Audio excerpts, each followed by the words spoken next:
Welcome to Relax Story, a place where gentle stories help you leave behind the noise of the day and slowly drift into a peaceful sleep. Each soft, soothing narration is designed to relax your mind, release tension, and guide you to a deeper sense of calm within. If you enjoy the experience, don't forget to like and subscribe to stay with Relax Story every night. Feel free to leave a comment, to share your thoughts, or suggest a story you would love to hear. Now, close your eyes, take a deep breath, and let Relax Story guide you into a restful, deep sleep. Everything began in cold water held high between tightly curled leaves. There was no sky, no ground, only thick darkness and slow vibrations moving through the water around my unfinished soft body. Rain hammered endlessly above the canopy. Every drop striking the leaves sent heavy pressure downward into the small pool where the cluster of eggs clung against the wet leaf surface. The air was so dense that the gelatin around me always stayed cold and tight. Sometimes the water rose slightly, sometimes the temperature around the membrane dropped, then climbed again as wet currents slid across the tree's skin. I could not see yet. I did not understand the shape of my own body. The world existed only as layers of movement trembling through dark water. Small motions constantly appeared around the pool. Something light touched the surface, then disappeared. Circular ripples spread through the thin gelatin around me. Below, smaller bodies turned slowly through the standing water, keeping it from ever becoming truly still. The bromeliad hollow held rainwater high above the forest floor, like a sealed pocket of darkness inside a forest I had never known. Within that narrow water, many things lived together in the moisture trapped between cold, overlapping leaves. Among the endless tangled vibrations, one movement always returned. It was heavier than the water itself, slower than the tiny insects. Each time it arrived, the water around the eggs pressed downward gently, as if a wet body had settled over the nest.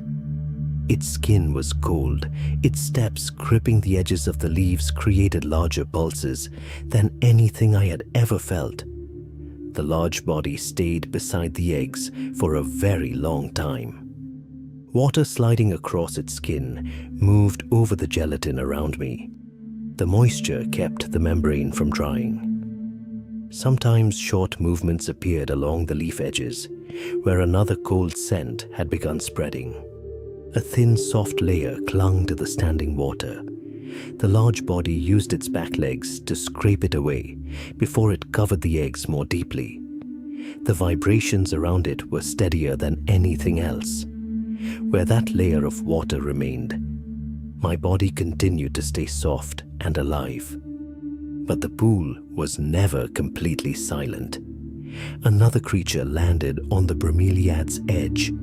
Small ripples spread constantly across the surface. The tiny bodies near the bottom twisted harder. The water shook in overlapping layers around the egg membrane. Then another movement appeared, slower, heavier, sharper than every vibration before it. Broken tapping pulses crawled along the leaf edge toward the eggs. The pressure did not feel like water insects. It felt drier, harder. Every touch sent cold, sharp vibrations through the gelatin surrounding me. Just as the movement drew closer, the water around the nest exploded with violent motion.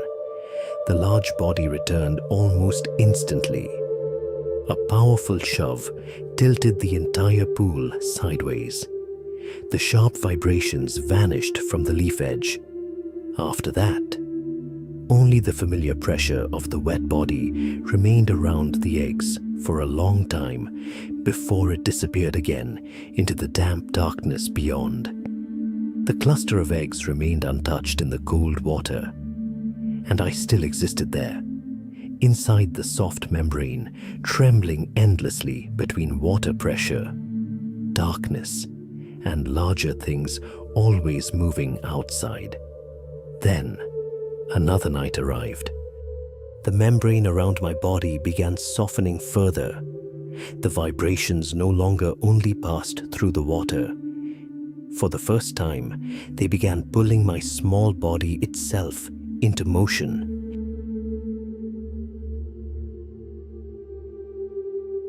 After many cycles of damp darkness, the soft membrane around my body began loosening beneath the cold water. Small vibrations traveled constantly through the thinning gelatin. The water outside no longer stayed still the way it once had.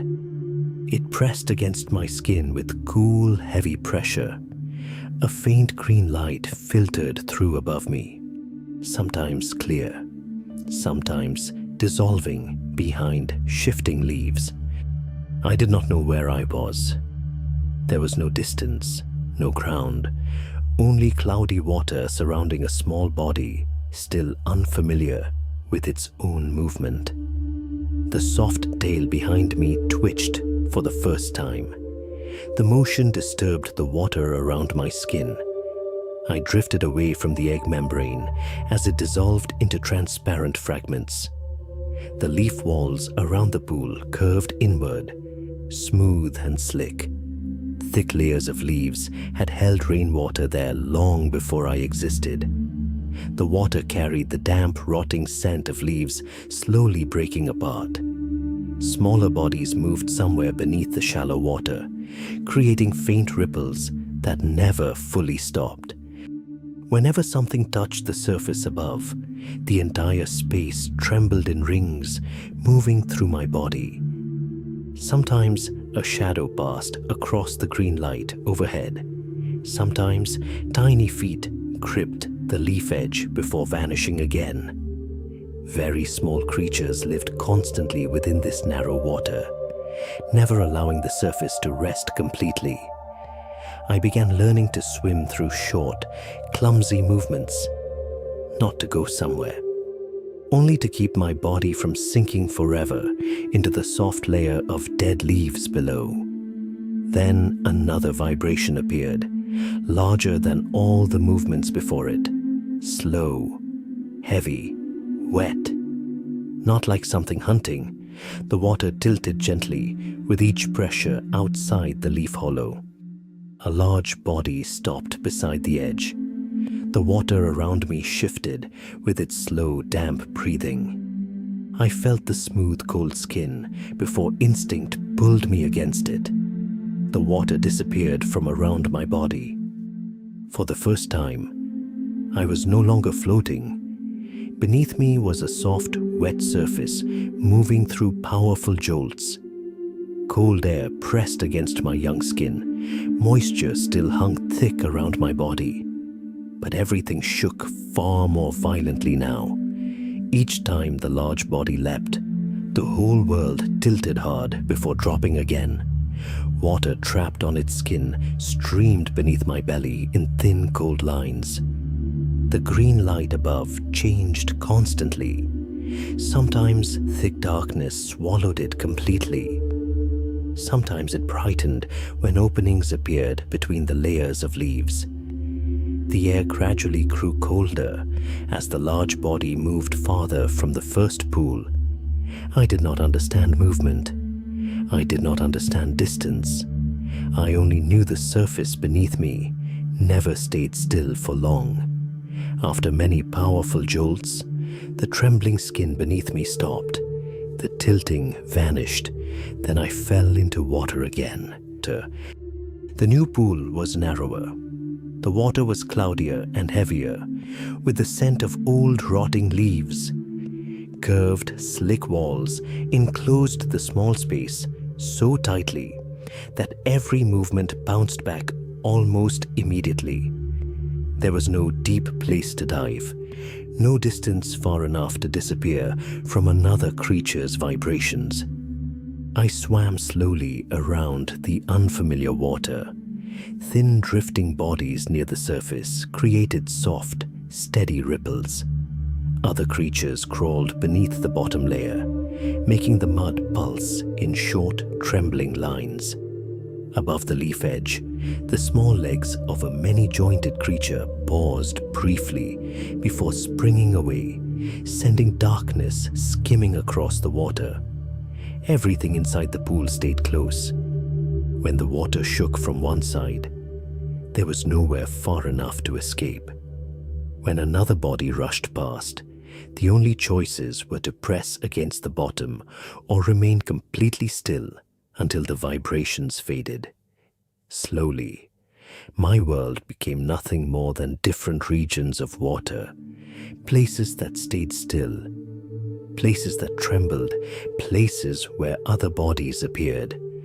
Then another kind of vibration spread through the bottom of the leaf hollow, uneven, not light. It came from beneath the cloudy water. A long, thick shadow slid beside the rotting leaves. The water around it barely moved until another tadpole crossed near the bottom. Everything happened very quickly. The water snapped violently. A sudden pressure dragged downward. Mud burst upward from the bottom, turning the entire pool dark and thick through several violent pulses. The smaller body vanished beneath the tightening shadow. Then the water became still again. No more frantic, struggling vibrations. I did not flee.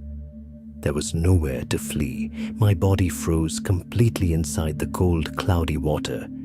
My tail stopped moving. Even the smallest vibrations around my skin slowly faded. The shadow beneath the bottom remained motionless.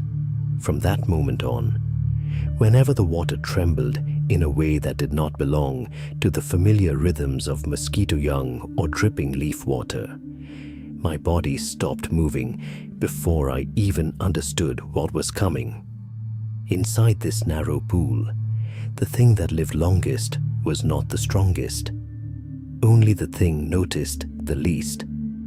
After many damp cycles of darkness and light, the water inside the leaf hollow began staying warm longer than before. The green light above was no longer only a faint blur dissolving through the surface. It sharpened gradually through the shallow, warming water, and for the first time, I felt another pressure descending from above the surface. A large source of heat, slow, heavy, not swimming beneath the water.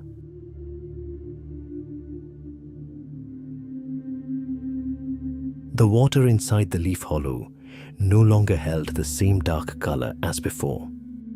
Through many cycles of brief sleep and waking inside the cold water, the space above me had always been nothing more than a blurred field of deep green movement. But one day, the white brightness stayed longer. It no longer vanished quickly after the heavy sound of falling water. Somewhere beyond the layers of leaves, a wide opening had appeared. I did not understand what had changed. I only felt the surface of the water begin to ache softly against the tender skin above my gills. I swam lower. The water near the bottom still carried the familiar cold. The walls of the bromeliad had once been slick and cool. Now they were different. Whenever my body brushed against the leaf surface, a thin layer of warmth clung to me for a long time afterward. Heat spread slowly through the water, but it never stopped. It pressed downward from above like an invisible weight.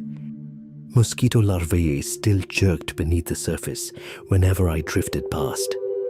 Tiny insects crawling along the leaf edges sent faint vibrations through the shallow water. Everything around me was still alive, but the rhythm of movement had changed. Faster, sharper. I stayed away from the bright places. Whenever my body rose too close to the surface, the cold around my skin disappeared quickly. The air above no longer carried the same wet smell. It felt lighter, drier. I did not know what that meant. But my body pushed itself downward each time that hot pressure touched me. Then the surface trembled. A large vibration traveled through the leaf walls, not like the sudden movements of hunting water insects. Slower, heavier, familiar. A large body leaned over the edge of the bromeliad. Its wet skin carried the smell of deep forest and old rainwater. Something soft fell into the water. The smaller bodies around me rushed toward it immediately. I rushed with them. I did not know what it was. I only knew the water changed smell. A thick, unfamiliar scent spread through the hollow. The moment my mouth touched the soft mass, my body reacted before the vague shape of thought inside me could form. I shoved the others away. My tail struck harder as the water shook from the struggle. After many moments like that, my body began to learn vibrations. Some vibrations carried food. Others shattered the water just before pain arrived. I still did not see the world through understanding. I only began remembering through skin, through tail, through the small waves moving through water. But the soft things falling from above did not make the hollow deeper. Rain grew weaker through the next 2 cycles of darkness and light. The opening above held heat longer now. The water around me slowly pulled downward, shrinking little by little. The space for swimming tightened. Each sweep of my tail struck the leaf walls more often than before. The exposed parts of the leaves above the surface held warmth for a long time before bleeding it into the thin water below. The cold that once wrapped around my body vanished too quickly now. Whenever I rose near the surface, the soft skin along my body began to sting. The air above no longer carried enough moisture. I stayed close to the bottom for longer stretches, but even the dark region below kept growing smaller. Then my tail began scraping against hot leaf walls every time I swam. The water had dropped too far. The smaller creatures inside the hollow started moving frantically. Mosquito larvae twitched violently near the surface. The insects along the leaf edges crawled faster through the bright areas. Even the water itself felt different now. It no longer held the same deep, cold silence. My skin hurt. My movements slowed. The last cool pocket beneath me disappeared. Then the entire hollow shook hard. That familiar body had returned. Its wet skin carried cold from somewhere deeper in the forest. Water burst around me as a large force lifted my small body from the shallow heat. For one brief moment inside the dry air above, my entire skin tightened from the loss of moisture. Then I fell into water again, deeper, colder, darker. The new water wrapped around my body immediately. The leaf walls here held cold much longer. The heat above no longer pressed so quickly toward the bottom. I remained still for a long time inside that darkness, letting the cold water settle over my skin again. From that point on, my body began to remember. Darker places usually held cold longer. Deeper places held life longer. And the strong brightness above could slowly shrink the entire small world around me. Inside the new water hollow, my body continued to grow. My hind legs began touching the leaf walls whenever I kicked too hard. and from the tiny creatures living in that cold water, something else slowly entered my skin. Slow, bitter, quiet as water soaking through wet moss.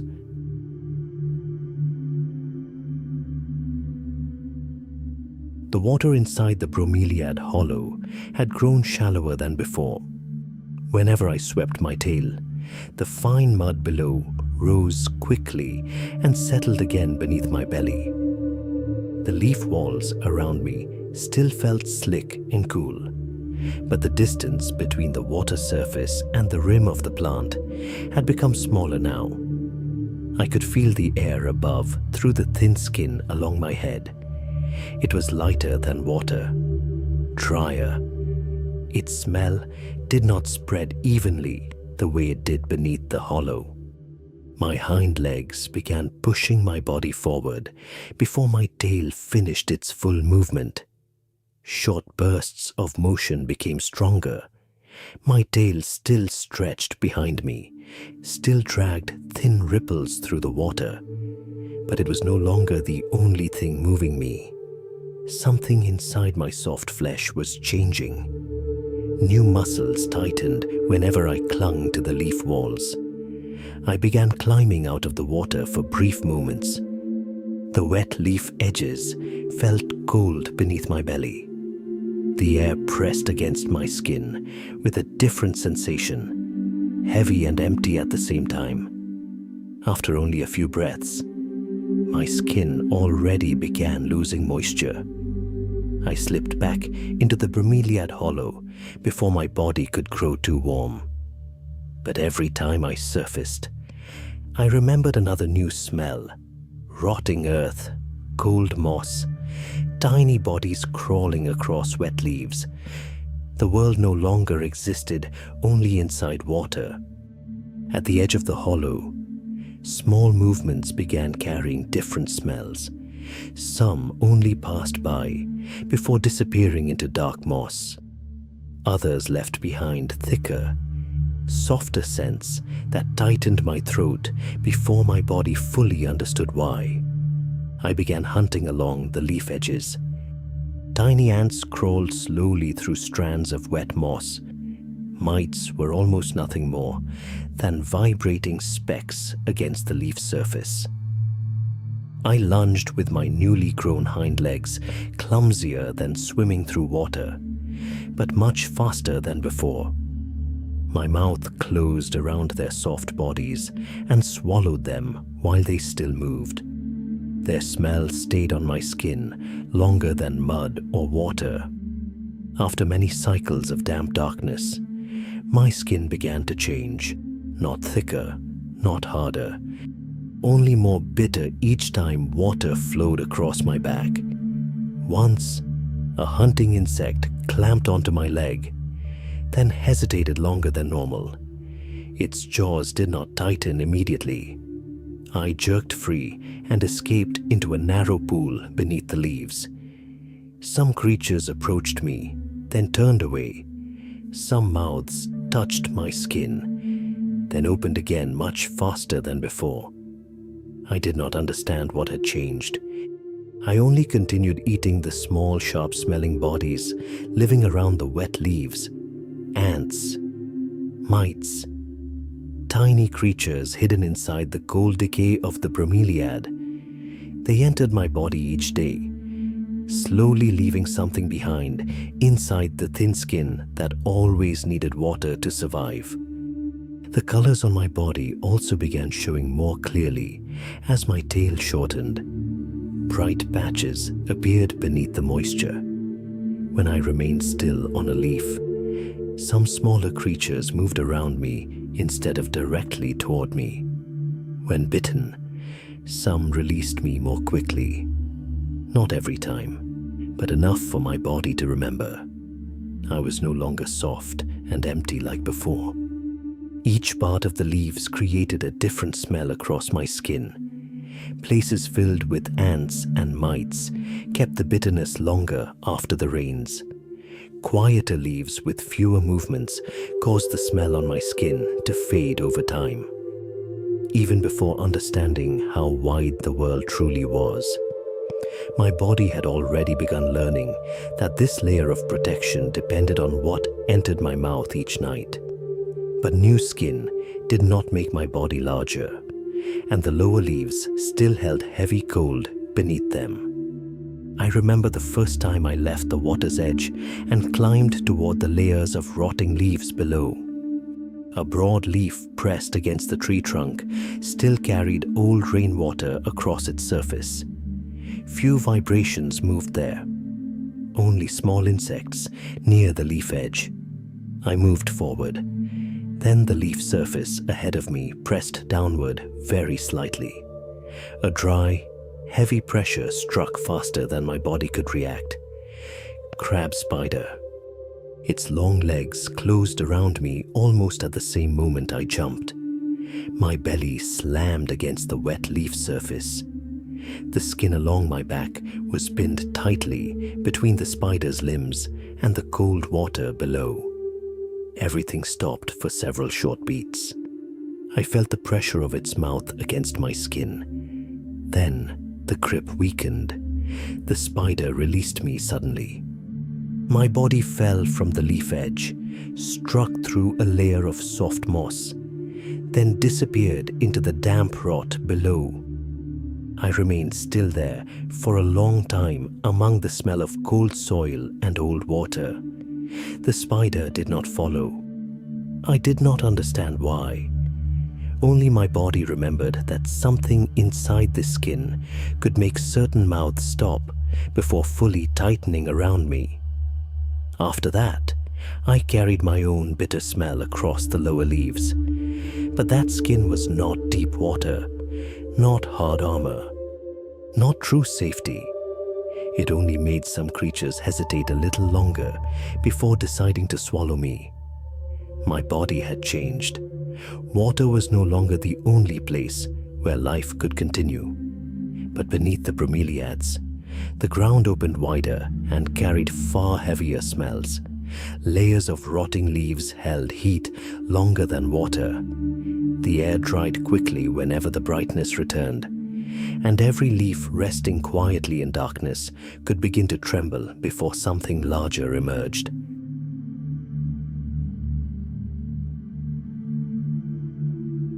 The first time my body rested completely outside the water, nothing held my skin anymore except thick wet air and the cold rot of leaves beneath my belly. What remained of my tail had shrunk until it was almost gone. When my hind legs pressed into the soft mud, I no longer felt the familiar lift of water inside the bromeliad hollow. Every bit of weight went straight into the ground. The layer of decaying leaves stretched endlessly beneath my small body. No curved walls of plant flesh enclosed me now. No surface of water trapped vibrations in place. Movement disappeared downward instead, sinking into the deep, cold dark beneath the soil. I stayed near a large root system rising above the ground. Its rough surfaces held moisture longer than the surrounding earth. The air beneath it carried the heavy smell of old decay, wet fungus, and stagnant water trapped between pressed layers of leaves. Sometimes, a pale green glow flickered briefly among the damp folds before fading again. Small clusters of bioluminescent fungus grew low against the soil, dim and cold like condensation gathering on skin during the night. Everything touched me directly. Soft rot, fine mud, cold soil, tiny grains clinging to my skin each time I moved. Minute springtails burst upward from the earth when my belly slid across the ground. Soil mites threaded through narrow cracks between leaves with movements so light they barely disturbed the surface. A small beetle pushed something dark across the wet ground near the roots. I did not understand how large this darkness was. I only knew the layer beneath my belly kept going. New smells continued arriving from different directions, and the darkness ahead no longer had edges. Once the world was no longer enclosed by water and leaf walls, my body began searching for safety through temperature and moisture. I moved slowly through colder patches of ground. Some places held water beneath the leaves long enough for the air underneath to remain heavy and cool. My skin eased there. I stayed longer in places like that. Hotter ground pulled moisture from my body very quickly. If I remained too long on thin, dry leaves, the skin beneath my belly began to sting. Dry currents slipped through gaps between large roots. They carried no scent of water. Little by little, they drew moisture from my skin. During the day, I buried myself deep beneath the rotting leaves. The temperature stayed more stable there. The ground still carried the cool dampness left behind by older rain. When the air thickened again after dark, movement began returning around me. Small insects crawled out from soft cracks in the soil. I started hunting them with short, low lunges close to the ground. Moisture was no longer water. It lived inside cold soil, inside leaves that had not fully dried, inside the heavy vapor clinging low to the forest floor at night. The ground was not still like water. Everything carried vibrations through the layer of decay. Slowly, my body began separating them from one another. Very light vibrations usually came from small insects moving alone, short, broken apart. Other vibrations arrived in uneven pulses, as though something were digging through the softer layers beneath the soil. A small dark centipede emerged from a crack in the leaves during one of those moments. Its long body slid through the earth in continuous motion. Sensory antennae swept across the leaf surface before its head advanced forward. The heavier and steadier vibrations always tightened the ground beneath my belly in slow pulses. Larger creatures crossed the forest floor along fixed routes. They left chains of pressure stretching through the leaf litter. Several times, I felt those vibrations before the scent of their bodies reached me. After a light rain during the night, the leaves around me still glistened with moisture. The air was dense with fungus and cold earth. I stayed motionless beneath a curved leaf, pressed close to the ground, when the first strong wave of vibrations arrived. The leaves above me lifted and settled again with each heavy pulse. Closer, clearer. A bullet ant emerged from the darkness ahead. Its body was larger than any insect I had remained near since leaving the bromeliad. Glossy black mandibles opened and closed between wet strands of leaf litter. Only a few centimeters from my head, its jaws struck the rotting leaves before continuing forward. I did not jump, did not move, did not create a single vibration. My body only pressed lower against the cold, wet leaves beneath me. My skin blended into the smell of old water and soil. The vibrations from each heavy step traveled through my belly, my legs. The entire small chest flattened against the ground. The bullet ant continued along its route. The heavy chain of vibrations slowly faded away. Long after it was gone, the leaves above me finally stopped moving. I remained still. Only when the air returned to its heavy, unmoving state did my body begin moving again. That was when I understood something new about this ground. Sometimes survival did not come from moving faster. Sometimes it came from disappearing into the environment long enough for nothing to realize you were still there. The world beneath the leaves was far larger than water, but the larger it became, the more things could approach before my body understood what they were. And then, during another cold, wet night, a mouth opened from the darkness faster than vibrations could travel through the ground.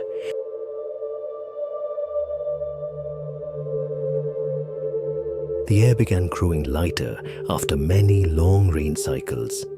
The leaves above dried faster whenever light slipped down between the tall trunks. During the day, exposed patches of ground held heat for a long time. When my belly touched them, warmth climbed back into my thin skin like something rough and dry.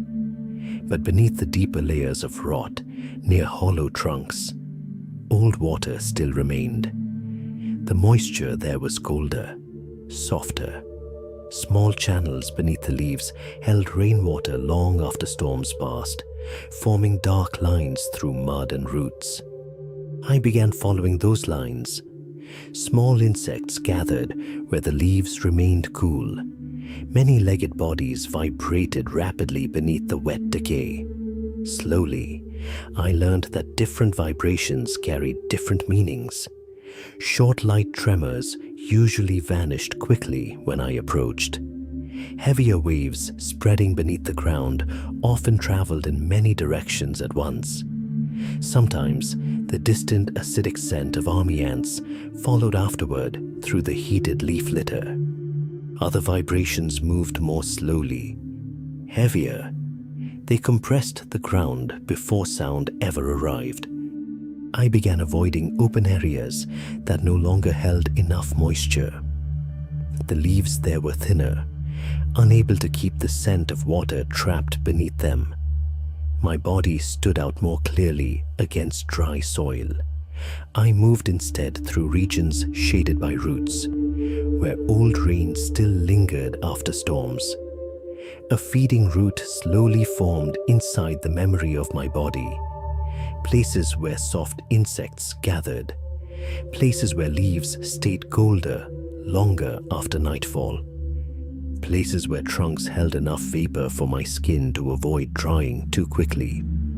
I was no longer searching only for water. I was beginning to read the ground. Then the heavy vibrations started appearing more often near the hollow trunk. They did not feel like juvenile tarantulas.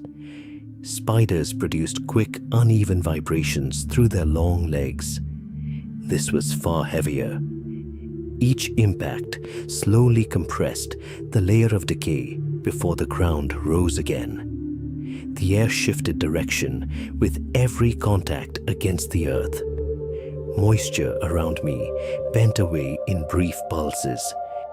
I rarely saw it first, only the ground changing. One evening, while heat still lingered beneath the mud, I lay flattened beneath a broad leaf near an old water channel. Small insects clustered along the damp edge. Then a long vibration spread outward. A large body stopped somewhere ahead, did not continue moving, only waited. After that, I began finding its scent more often among the rotting leaves. A heavy, damp smell mixed with old mud and cold skin. It did not hunt through constant movement. It remained still near places where insects gathered, near softer ground, near places smaller bodies had to cross in order to keep their skin from drying. I narrowed my movement routes. Whenever heavy vibrations reached the ground, my belly pressed itself flat against wet leaves before my eyes even found movement. The drying open spaces slowly disappeared behind me. I moved only through narrow dark gaps beneath the leaves. The bitter skin that caused some creatures to spit me out almost immediately had saved me before. A small spider once recoiled the instant its jaws touched my back. Many insects changed direction after brushing against the colors on my skin, but the larger body kept returning whenever my vibrations appeared near the old water channels. The distance had become too short for small legs to escape fast enough. I began understanding that the poison on my skin was not a wall of stone surrounding my body.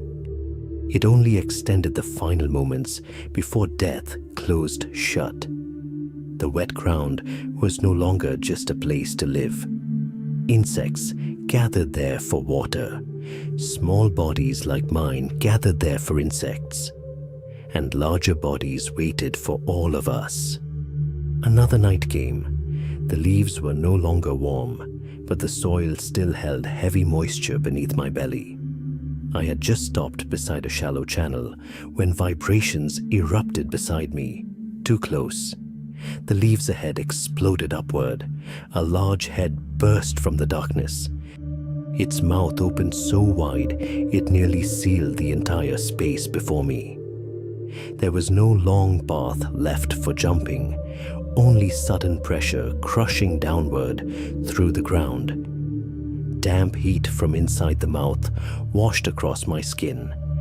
The rotten leaves beneath me compressed hard enough for water to rise around my feet. Then, the darkness closed. Half my body disappeared inside wet, burning flesh.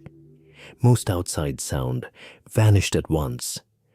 Only dense, muffled vibrations surrounded my skin. My hind legs caught against the slick edge of its mouth. Rhythmic muscle contractions tightened along my body in short pulses. My skin pressed directly against the inside of its mouth. Then everything changed very quickly. The swallowing motion stopped halfway through. Muscles around the jaws convulsed violently. The larger body jerked backward across the leaf litter. Pressure suddenly released. Cold, damp air flooded back across my skin as I was thrown violently onto the wet ground. I remained motionless for a long time.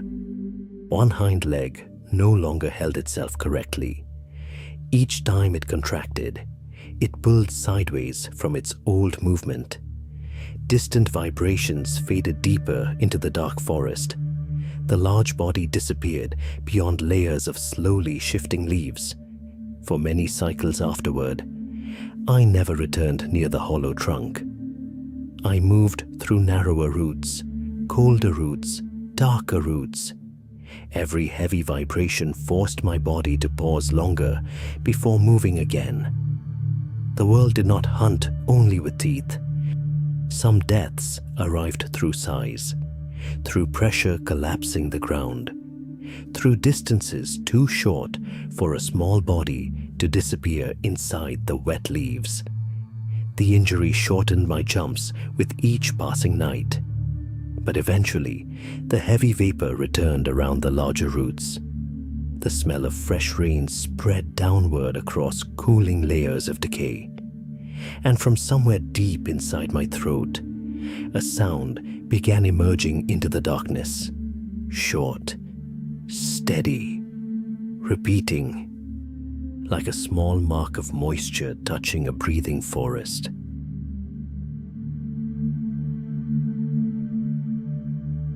The wet season returned as layers of heavy vapor clung to the moss and the old ceiba trunk. Water dripped constantly from the dark bark high above, slow and heavy, keeping the low ground around the roots from ever fully drying. I returned there after many cycles of darkness and light, spent lying beneath rotting leaves, waiting for the trembling pain in my hind leg to ease whenever it folded beneath me. It never became what it had been before. Every jump leaned slightly to one side before I touched the ground. My body landed harder against the wet leaves after the large vibration that had burst from the darkness many nights ago. The distance between myself and where I landed had shortened. I could no longer throw myself far, with a single push of my legs. But the moss around the ceiba roots held water longer than the open ground beyond. It was colder there, softer, Small insects still crawled out when night settled and moisture gathered along the leaf surfaces. I remained there longer after each short hunt. Beneath the lower layers of the forest, seeing no longer mattered as much as hearing. The sound of water dripping from bark told me how far the raised roots stretched ahead. The thin footsteps of insects crossing the moss sent tiny vibrations through the ground, enough for my body to turn before my eyes found movement. Farther away, forest crickets repeated themselves through the wet darkness, steady as water slipping through dead leaves. Lower beneath the leaning trunks, night cicadas swelled and faded again, widening the dark space beyond the patch of moss I had begun to keep. The air thickened around my throat after each night rain. Then another movement began inside my body. It was not like jumping, not like the swimming rhythm from the shallow water between bromeliad leaves. It was a short vibration rising from the soft place beneath my throat. I released my first sound while lying low against the cold moss. Short, low, even. My throat vibrated first. Then the wet air around my body returned the faint pulse against my skin. The leaf beneath my stomach trembled slightly with it. The sound vanished quickly the first time, dissolving into the layer of crickets and dripping water. I released it again and again. No image of mates or choice appeared inside me. Only the reflex that this wet patch of leaves needed to remain stable against other bodies carrying the same rhythm. Each time the sound left my throat, my body lowered closer against the moss, as though the soaked ground beneath me was listening with me. Many males like me did the same in the flooded lower forest. The sound kept distance between small bodies before they had to collide across slick leaves. It also drew other bodies closer through the thick darkness of the rainforest. After many repetitions, the sound no longer vanished immediately. It touched the moss-covered ceiba trunk, touched the soft ground around the roots, then returned as a thin silence stretched between the crickets. I began calling more often when the vapor grew heavy after rain. During the rare dry hours beneath pale breaks in the canopy, my throat stayed quieter. The space around me slowly became something measured by the distance of echoes and the placement of layered sounds within the dark. The crickets created the steady rhythm beneath the forest floor at night. The lower cicadas widened the feeling of distant forest beyond the moss. Small insects moving through the shallow water around the tiba roots continued filling this place with food. I did not see territory as a place with edges. It was where my call could still return from the leaves, where my skin did not dry too quickly, where strange vibrations appeared, then disappeared again from the wet moss. Then another sound answered, closer than the forest's background rhythm, not crickets, not cicadas. It carried the same vibrating pulse as my own body. I stopped. The moss beneath my stomach felt colder as the silence between calls shortened. The unfamiliar sound came from the low moss beside the ceiba roots.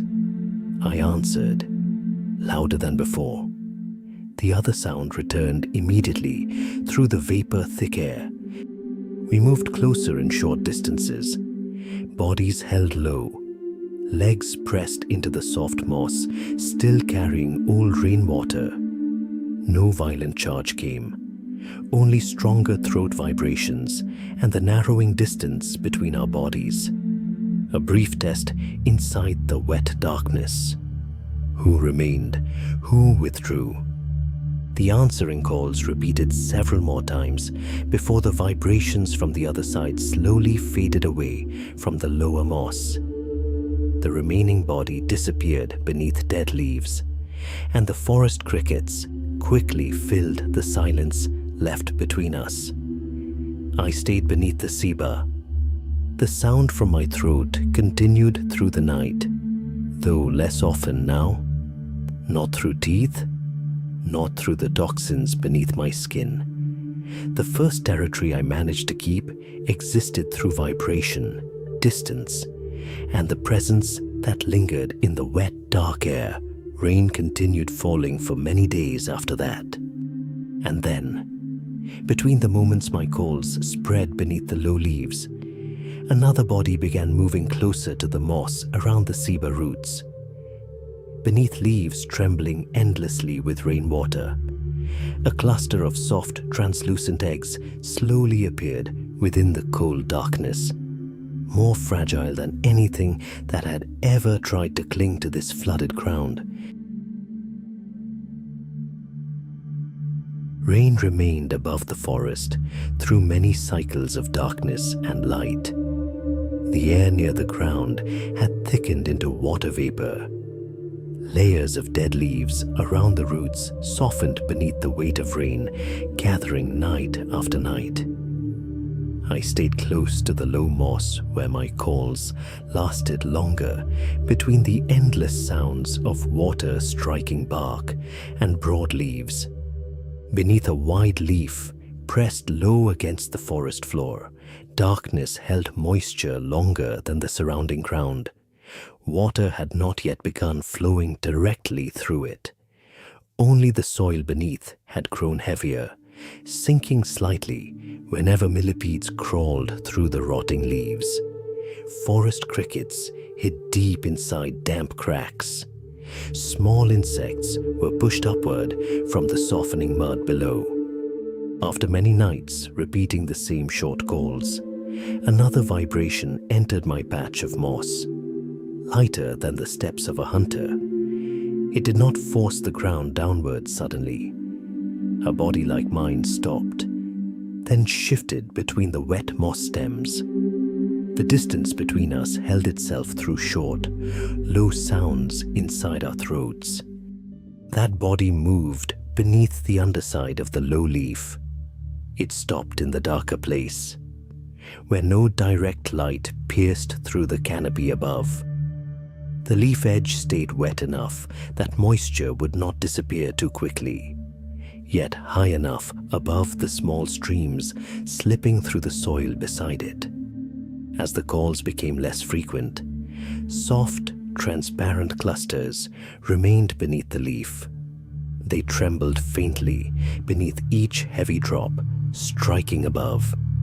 Small, wet, held to the forest by almost nothing. I returned to that leaf many times after each short hunt. My body pressed against the cold, wet edge.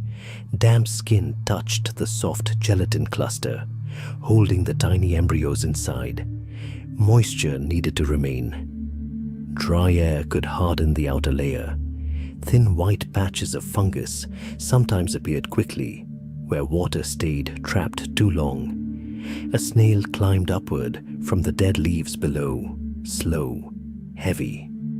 Its soft body dragged a cold layer of slime across the leaf edge. I lunged before its head touched the egg cluster. It folded inward immediately when my body struck its wet shell. Red ants began appearing more often after the long rains. They moved in thin lines across roots, rising from the flooded soil. I felt their tiny vibrations before I saw the dark red movement beneath the leaf edge. Sometimes a millipede passed below, sending slow, heavy waves through the entire layer of leaves. I returned there constantly. I did not hunt long. I did not leave far. Each time I came back, my body touched the gelatin edge that still remained cold and soft. The familiar vibrations still rested beneath the leaf, but the rain stayed. The dead leaves around the roots began feeling as though they were sinking into themselves. Small gaps between the leaves connected into narrow streams. At first, they curved around the nest. After many nights, the water paths slowly changed. Soil softened beneath the endless weight of falling rain. Large drops struck the leaf harder than before. Each impact passed through the gelatin, making the soft clusters flex slightly. I began sensing the new current beneath the ground. Water kept everything alive, but water also shifted stable places away from where they had been. The next night, the stream no longer passed beneath the leaf. It passed through it. A surge of muddy water spilled down from the higher roots above. The underside of the leaf shook violently as brown water swept across the place where the eggs clung. The gelatin stretched beneath the pressure. Part of the cluster tore free from its first position. Tiny translucent bodies spun within the cold current. There was no loud sound, only water continuing across the leaf surface. Fast vibrations pushed through the softened ground. One side of the nest had become emptier than before. Part of the gelatin tore loose from the main cluster and disappeared into the muddy water below. The tiny embryos no longer trembled beneath the leaf. I stayed close to what remained, my wet body pressed against the thin gelatin still attached to the leaf surface. I did not call. I did not hunt. I only remained beside the place where the familiar vibrations had just vanished. Hours later, water still moved across the forest floor. When the rain finally weakened, only small fragments of gelatin remained beneath the low leaf. No full cluster, no soft movement inside. I stayed there until the air grew colder near the end of the night. The smell of water from that place remained inside my skin for a long time. After that, my body began remembering something else about rain. It fed the moss growing across stone. It kept the dead leaves from drying. It kept small bodies alive beneath the hot, heavy layers of forest. But water could also take everything away before it ever managed to hold onto the ground. Many days later, the streams slowly withdrew from the forest floor, yet the dead leaves beneath still moved softly with hidden life. And from very far away, a heavier vibration began traveling through the wet ground. Not the footsteps of a single body. It felt like the entire forest floor itself was slowly moving closer.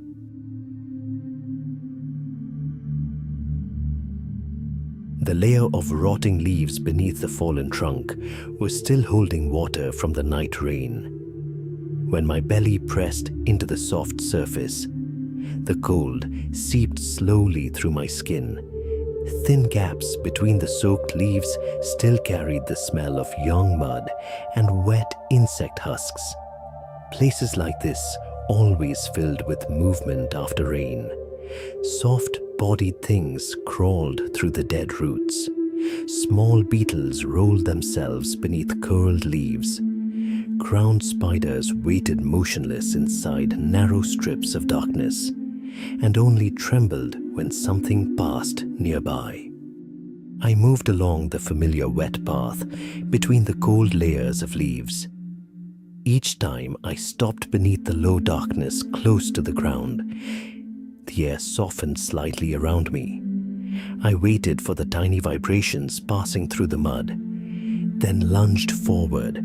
A soft body collapsed beneath my mouth. The faint, sour taste of insect shell dissolved into the water gathered around my jaw.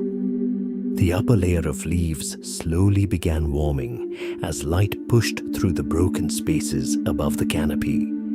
Some shallow water trails exposed dark, soft mud beneath them. Leaf edges curled inward very slowly under the heat. I stayed away from the open patches, My skin held water better while touching the colder layer below. At first, all the vibrations still felt familiar. The tiny rhythms of insect legs, the body of a spider gliding over dry leaves, the thin crack of a leaf bending from heat. Then the ground began trembling differently. Not sharp, not sudden. Thicker than before, continuous. A pressure spreading beneath the rotting leaves as though something far away was moving through the earth itself. There was no pause between steps, no silence separating one movement from another. I stopped beneath a large dead leaf. My belly flattened against the cold mud. The ground no longer rested the same way. Soon after, smaller bodies began abandoning their shelters before whatever caused the vibrations even appeared. A beetle changed direction abruptly and climbed a low trunk nearby. A ground spider left the leaf gap where it had remained still since morning. It moved fast and low across the mud instead of stopping to ambush like before. A small anole darted through the wet leaves ahead of me. Its dark green belly trembled lightly as it clung to a moss-covered trunk. It did not hunt, did not call, did not stop to watch. Everything was leaving. The movements did not resemble the arrival of a single predator. They did not scatter in different directions. They were being pushed forward from behind, the same way floodwater forces itself through root channels. The pressure beneath the ground kept thickening. Then the ground began moving on its own. The first line appeared beneath the edge of a dead leaf, curling from the heat. A dense black layer bored through the roots, covered the soft mud, and split apart into several branching streams.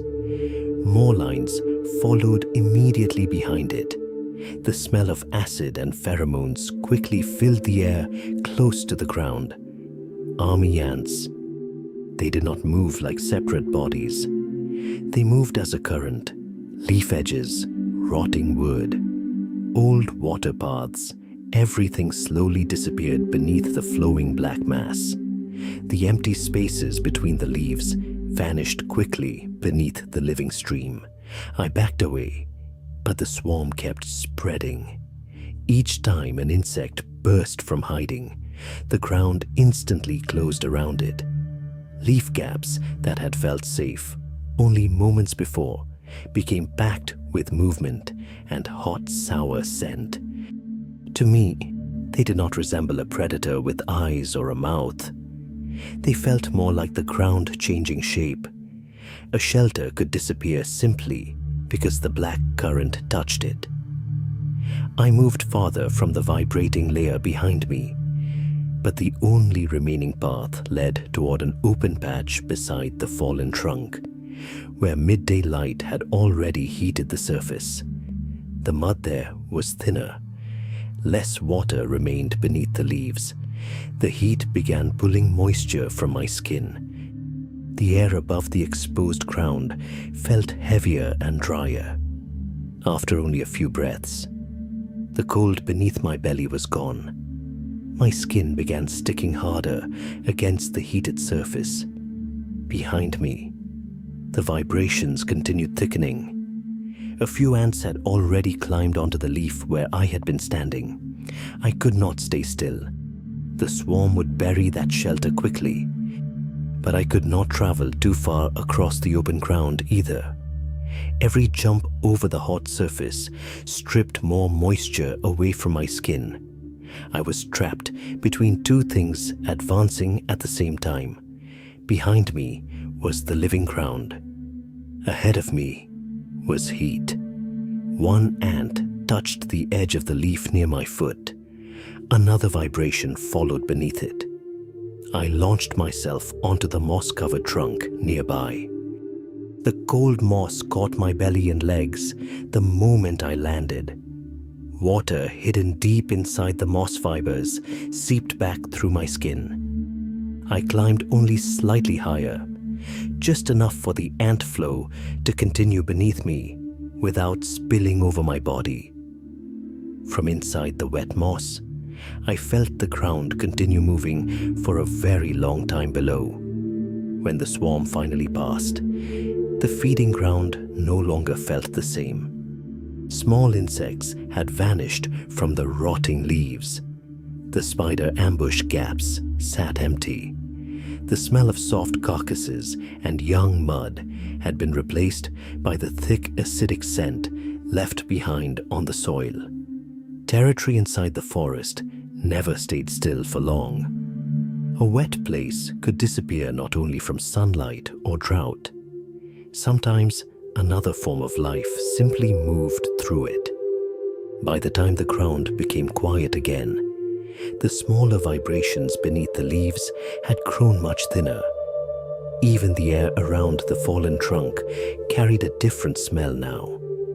I left the old moss and moved along a lower root line flooded with shallow water farther away. Night rain slowly returned over the forest. The sound of falling water softened the movements close to the ground. Somewhere ahead, something else was approaching, and it did not need many vibrations to hunt.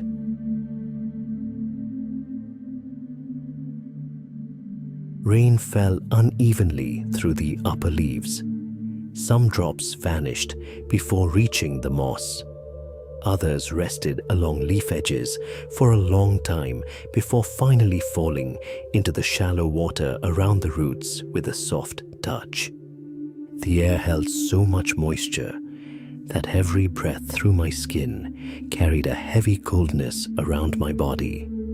I stayed low inside a thin, flooded layer of moss. The water was only deep enough to reflect pale streaks of light filtering through the dark leaves above.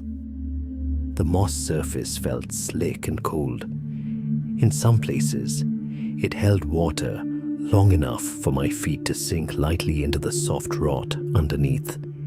Root gaps opened around the flooded ground, like narrow dark lines disappearing into the wet earth.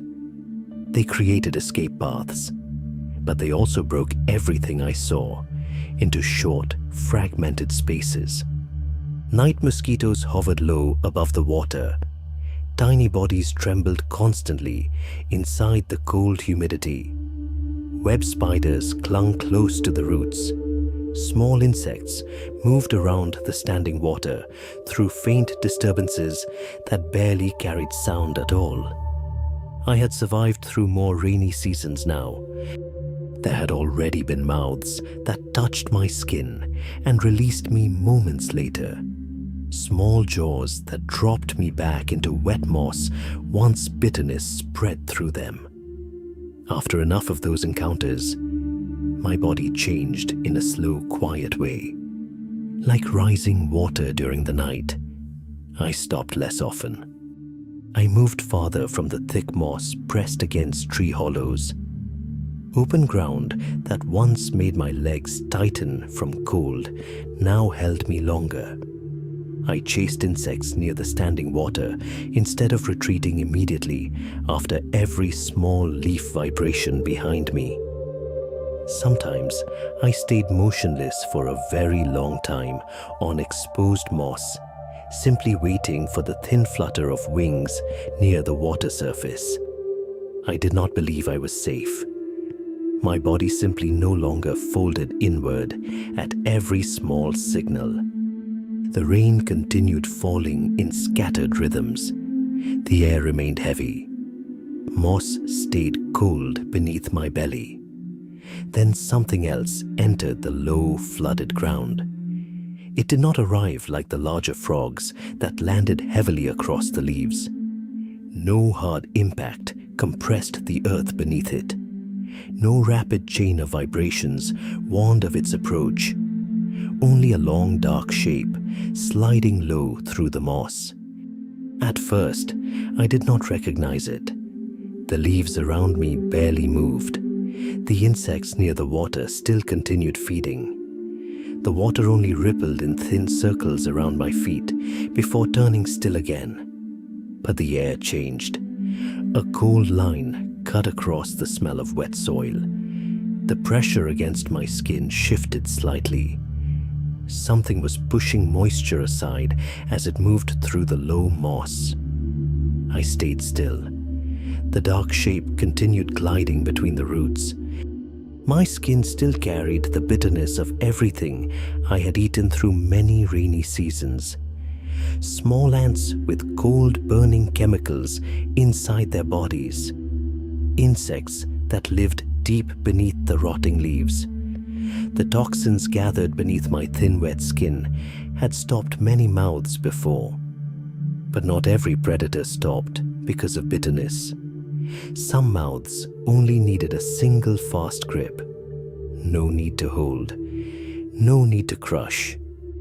Only to pull a body as small as mine out of the water before the reaction spread through them. The dark shape kept approaching without disturbing the moss very much. A long body with faint bands dissolving into the flooded shadows. It moved low enough that the water only opened into a thin line beneath its belly before sealing shut behind it again. The night remained cold. The rain remained soft. No sounds of pursuit appeared. Then the darkness ahead of me tightened. The water exploded into small rings of vibration. Cold pressure swept hard across my back. The moss beneath my feet twisted sideways before I understood what was happening. I launched myself toward the deeper water beneath the roots. Not because I clearly saw the snake. My body jumped because the water vibrated in the wrong rhythm. Because the air ahead was suddenly cut apart. Because the moss beneath my feet lost its grip at the same instant. The cold current rushed across my skin. A long dark mass swept across the place where I had just been. The snake slid wide when its body pressed into moss that was too wet. The shallow water bent its movement away from its original path.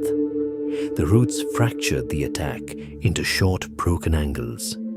But the escape was not clean. One of my back legs slammed against a submerged root beneath the water. The skin beneath my belly scraped across the cold moss. For several quick breaths, the moisture passing through my skin became broken and uneven. I pushed myself deep into a dark, flooded hollow beneath the roots. The snake stopped outside the narrow gap. Its head moved very slowly beneath the thin rain.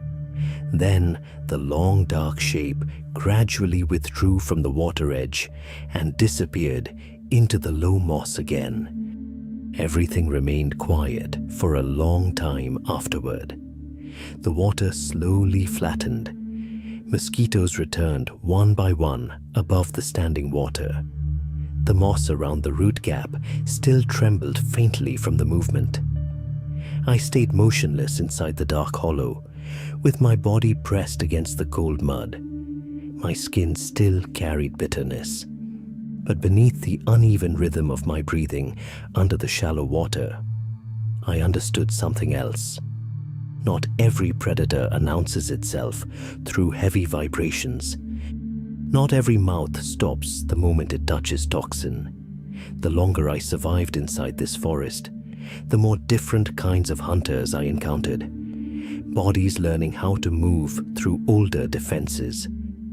After that night, I no longer stayed too long on exposed moss between the flooded ground. But another change soon began arriving. It carried no long body, no teeth, no cold pressure across the water. The familiar bitter insects around the wet leaves slowly began disappearing from the rainy nights.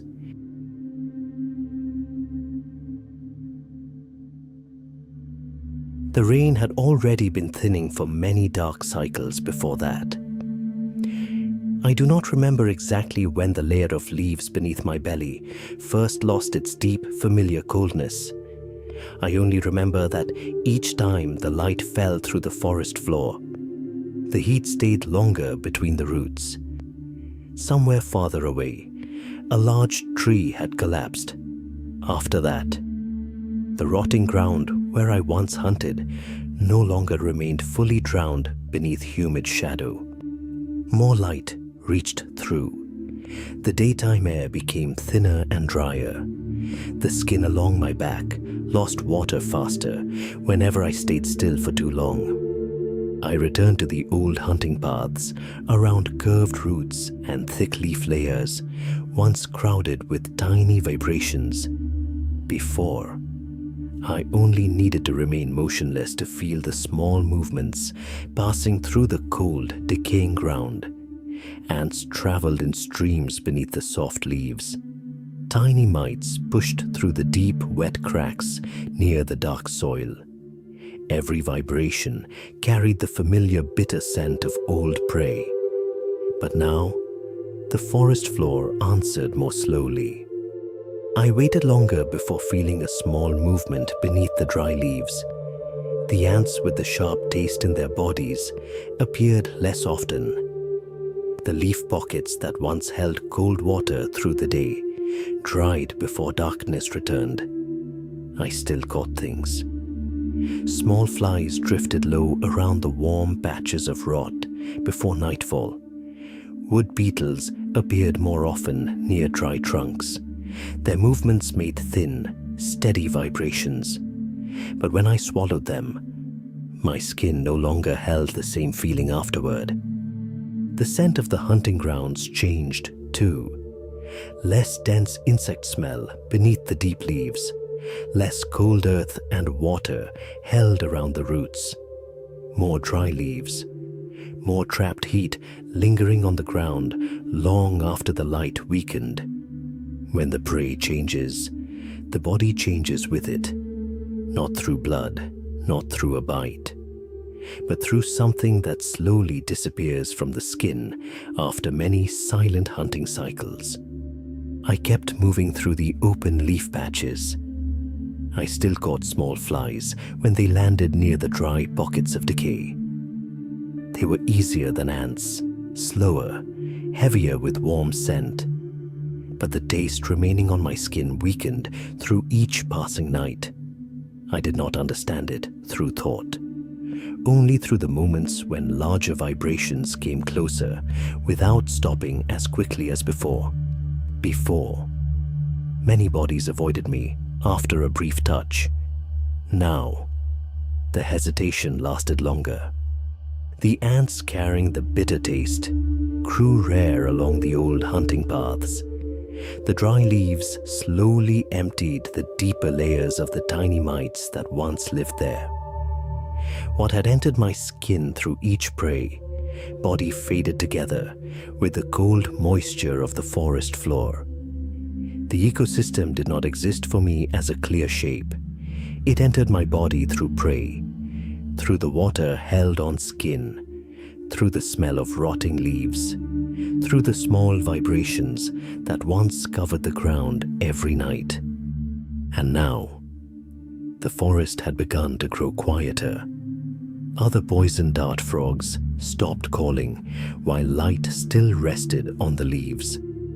I heard fewer answering sounds from the old root territories.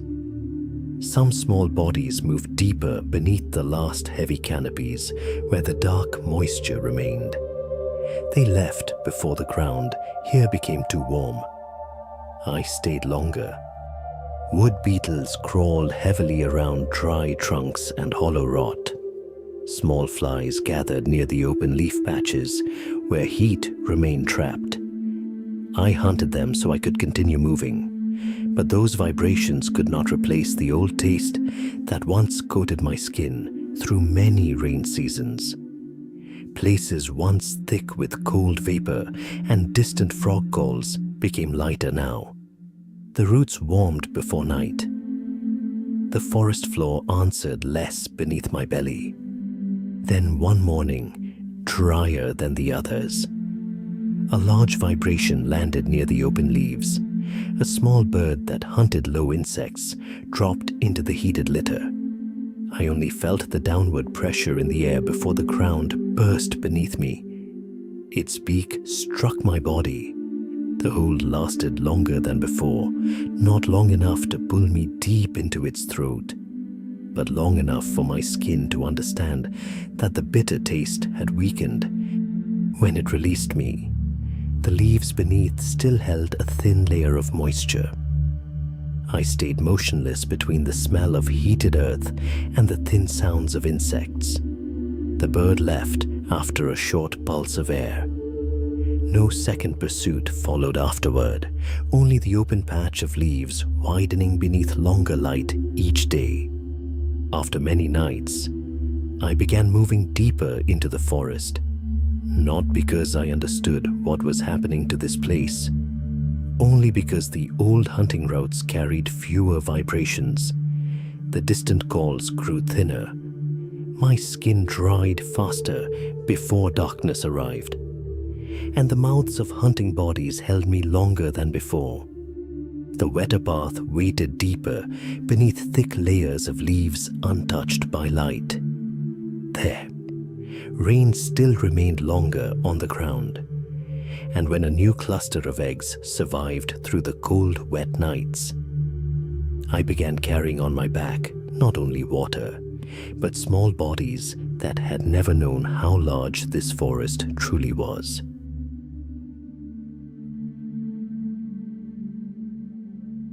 The next rain season arrived with a heavy layer of moisture pressed close against the ground. The leaf litter beneath the old trees softened after many nights of soaking water. Every step sank lightly into the cold mud before it closed again around my feet.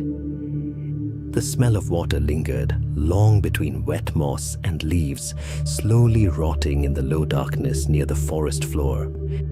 The eggs rested beneath a broad leaf near a moss-covered vine, climbing toward the trunk above. After many uninterrupted wet nights, the gelatin around the cluster began to soften. Small movements appeared inside. They pulsed faintly through the thin membrane like weak currents searching for a way outward. I stayed close to the eggs through those nights.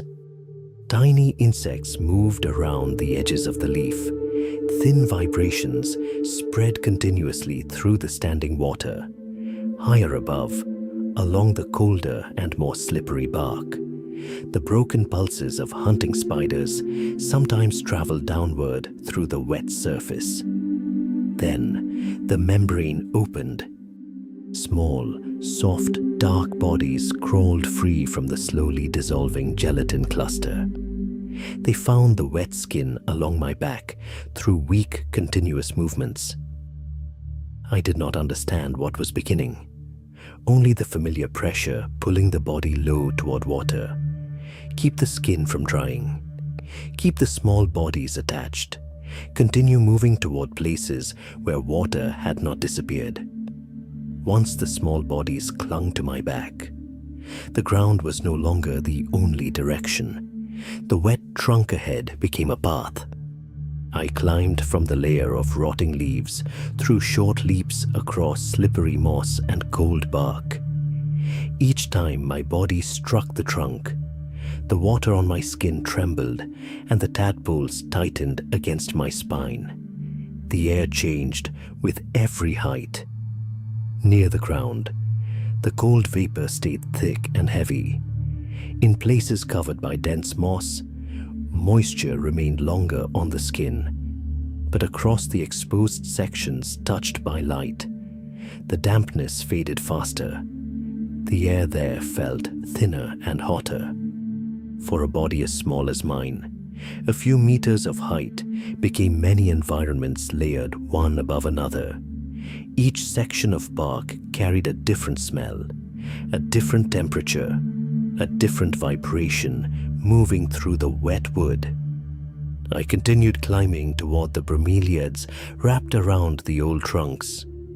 The water above was never the same. Some pools were deep and dark, where almost no light entered. The leaf edges felt colder there, and the movements beneath the water slowed. Some pools opened wider toward the light, where the water grew thinner and warmer, Some held constant movements from insect larvae. Others remained nearly still. I checked each pool by pressing the skin of my belly against the leaf edge. The smell of old or fresh water resting on the surface. The cold passing through my legs. The tiny vibrations beneath the water. The slow circular movements of mosquito larvae.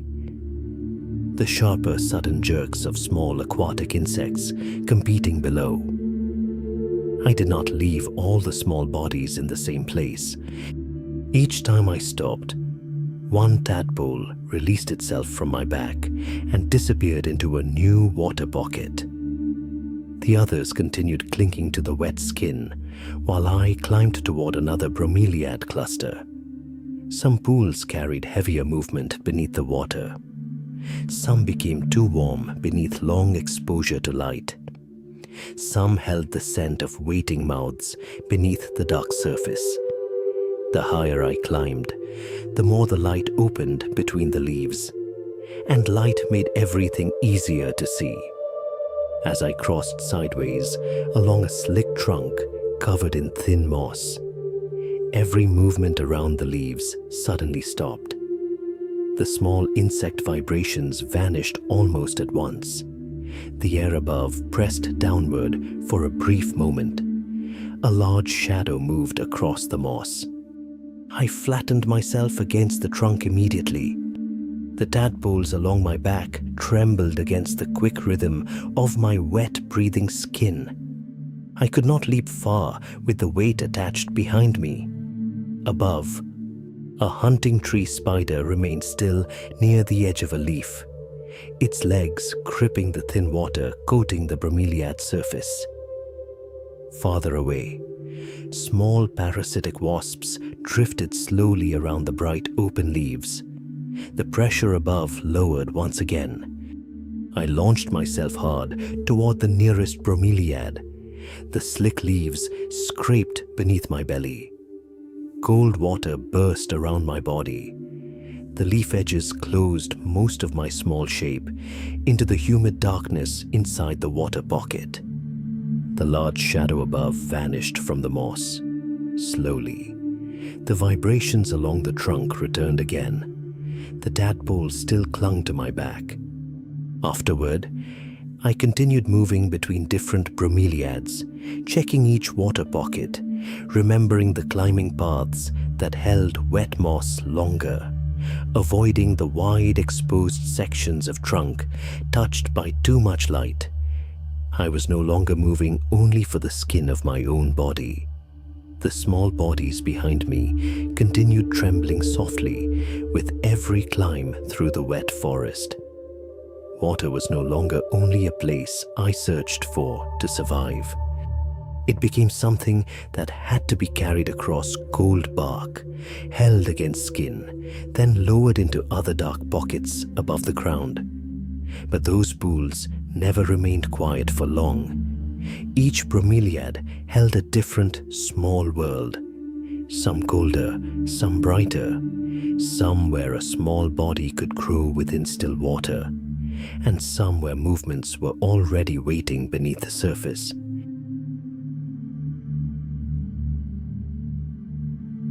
Rain had continued through many dark light cycles. The humidity grew so thick that my skin carried a thin layer of water at all times, cold and heavy against my body. From the rotting leaf layer below, I kept climbing the old trunk with the small bodies clinging to my back. The higher I climbed, the more the tree changed. Moss gathered thick across the darker sections, holding cold longer inside its wet fibers. Exposed bark beneath the broken light from the canopy above felt drier and warmer. Bromeliad leaves opened along the trunk like deep mouths, holding rainwater inside dense green shadow. Water trembled softly across my back with every grip and short leap. The tadpoles pressed tighter against my wet skin whenever the trunk shifted beneath my weight. Even the smell of moss changed with height. near the forest floor. The scent was heavier with rot and cold. Higher up, the air thinned slightly and carried the smell of young leaves heated beneath openings in the canopy. Space no longer stretched sideways like the leaf litter below. Everything now rose vertically around me. The trunk became a chain of surfaces connected together. Soft moss holding water, bright rough bark, leaf pockets filled with old rain, curved bromeliad edges slick beneath thick moisture. Some leaf wells held water motionless inside deep green darkness and cold. Others reflected harder light across the surface and warmed quickly whenever wind separated the canopy above. The higher I climbed, the more I understood that water was never the same. Each hollow carried its own scent, its own temperature, its own pattern of vibration beneath the cloudy surface. I did not release the tadpoles the moment I found water. My body remained still for a long time at the edge of each bromeliad pool. The wet underside of my body rested against the slick, cold rim. I stayed motionless, feeling for the tiny vibrations moving through the water. Some pools were deeper and darker. Mosquito larvae hung near the surface, creating small, steady ripples. Those waters felt colder along the leaf edge. Movement below remained slow and distant, but other pools were much brighter. Light reached all the way through the shallow water, trapping heat quickly whenever the canopy opened. In those pools, the surface moved differently. Brief motions appeared and vanished beneath the layer of dead leaves below. I continued climbing after testing them. The tadpoles stayed attached against my wet skin. They did not know what waited ahead. Only my body lingered longer beside every pool. Many bromeliad hollows carried small life inside them. Mosquito larvae suspended themselves near the surface, trembling with the movement of air. Tiny aquatic insects crawled slowly beneath the dead leaves, competing inside narrow water spaces and sometimes jerking violently toward bodies smaller than their own. Dark shapes rested motionless beneath cloudy water for long stretches, changing only when vibrations crossed the surface. Above one leaf edge, a green crab spider pressed itself against the bromeliad. Its body nearly disappeared into the wet leaf color. Only when it shifted slightly did faint vibrations travel downward through the rim of water. These pools were far smaller than the waters below the forest floor. There was no room for large predators, but the narrowness kept every movement close. One small body trembling was enough to change the entire surface.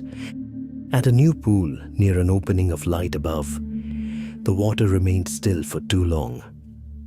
I stopped at the leaf edge. My lower skin touched the cold, slick surface. One tadpole slipped from my back and wriggled down into the cloudy water below. Small rings spread outward around its body. Then the water snapped violently. A dark shape surged upward from the bottom. The small body disappeared beneath the dead leaves almost immediately. Water exploded through the tight hollow, striking the bromeliad walls in short, rapid pulses. I did not dive after it. My body remained still at the edge. The thin layer of water on my skin cooled beneath the passing humid air. My eyes stayed fixed on the settling surface. The violent vibrations faded quickly, leaving only small, slow ripples beneath the cloudy water. The pool was still there, but it no longer carried the same stillness it had before the disturbance. After that, I waited longer at every new bromeliad pool. Not every place that held moisture was suitable for the small, soft bodies on my back. Some carried a deeper smell of coal decay. Some trapped heat too long. Some trembled too much beneath the surface. I began remembering the pools by the temperature along the leaf edge, by the scent of old water, and by the vibrations rising through my underside whenever I stood still on the bromeliad. Water kept skin soft from drying. Water fed the small bodies, but water also concealed mouths waiting silently below. After many climbs through the layers of trunks and many different pools, I slowly remembered which moss paths held moisture longer during the heavy rains. But eventually the air began to change. Some leaves that once held water for long periods now dried quickly beneath widening openings above, and the layer of moisture that once clung constantly to my skin slowly began to thin.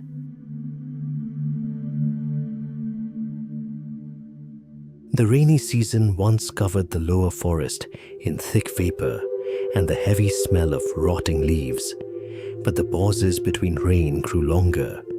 Light remained on the trunks for longer stretches. White heat cut through the leaf litter at midday and no longer faded as quickly as before. I returned to an old resting route beneath the raised roots. That place once held cold beneath my body for long periods.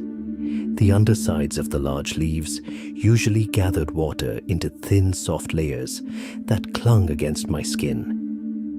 Simply remaining still inside that humid darkness allowed my body to keep its outer layer of moisture through many light-dark cycles. But this time, everything felt lighter. The leaves no longer felt soft. Their edges were drier and sharper against my underside. Moss around the trunk faded in color and peeled away from the bark in thin patches. Old damp crevices slowly lost their familiar smell of wet soil. After every jump, my skin dried faster than before. The water layer across my back and legs no longer stayed through entire cycles like it once had. The air pulled it away too quickly. I began stopping longer, beneath small dark spaces under roots, pressing my underside into mulch that still held cold. The sounds across the territory changed as well. Calls from other poison dart frogs became thinner across the lower leaf layer. Some abandoned the hotter regions near the brightened trunks. Some retreated deeper into darker root crevices where moisture still collected beneath rotting wood. Areas once filled with vibrations now remained silent for long stretches. Each gap between shaded regions became a distance that needed to be crossed quickly. I moved through the remaining narrow strips of shadow along the lower forest floor. Every time I crossed exposed leaves, heat immediately gathered against my skin. My front limbs held less grip across the dry surfaces. After each leap, my body needed longer to answer the next vibration. Dry leaves created a different sound than wet ones. They were lighter, more brittle. When I landed, the vibrations traveled sharp and short beneath my body, like hard shells breaking. The soft, muffled sound of waterlogged decay was gone. I no longer hunted actively as before. Most movement now existed only to search for darker places. Patches of moss not fully dried, leaf surfaces still holding cold, small crevices carrying the smell of old stagnant water. Heat stayed on my skin longer each cycle. As my body warmed, the outer layer of moisture disappeared faster. I began remaining still longer inside shadow, because only a few repeated jumps were enough to tighten the dryness across my underside. The air near the lower leaves no longer clung to my skin the way it once had. Other creatures changed their rhythms as the dryness spread. The calls of tree insects no longer covered the lower forest completely. Their sounds became thinner and farther apart, dissolving quickly in the heated air. Small fire ants appeared more clearly along warm, dry soil trails, moving constantly through leaf caps that once felt safe to rest within. The bitter-tasting insects grew fewer as well. I had to travel farther to find familiar small movements beneath damp mulch. Some days, the smell of alkaloids nearly disappeared from the lower forest entirely.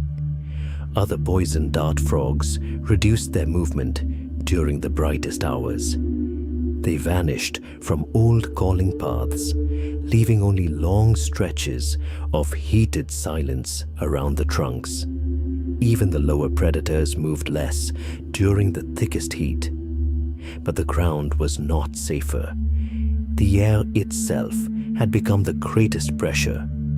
My body learned that without needing to see teeth or claws, there were places where remaining still too long allowed the water on my skin to vanish little by little until my limbs no longer held enough grip. Then one midday, the shadows moved faster than I could. Light fell directly through an opening in the canopy above. I remained trapped among the dry leaves longer than usual. After only a few short breaths, my skin began heating. My back tightened. The protective layer of moisture thinned and vanished from my hind legs. I jumped. The jump was shorter. My body landed heavier against the pale, brittle leaves. The vibrations around me became distant and slow, as though traveling through hollow, dry earth. I no longer reacted to hunting movement. Every instinct now pulled only toward darker places, softer places, places where the smell of old water still remained. Air did not strike the skin like a predator. It pulled the water away silently. Little by little, I crawled into the hollow interior of a fallen, rotting trunk lying across the heated leaves. Inside was complete darkness. Soft, cold wood pressed against my underside. The air was thick with fungus and old water. Rotting humidity slowly covered my skin again like cold mud. I remained motionless there for a long time, until the softness returned to my skin, until my limbs recovered their grip.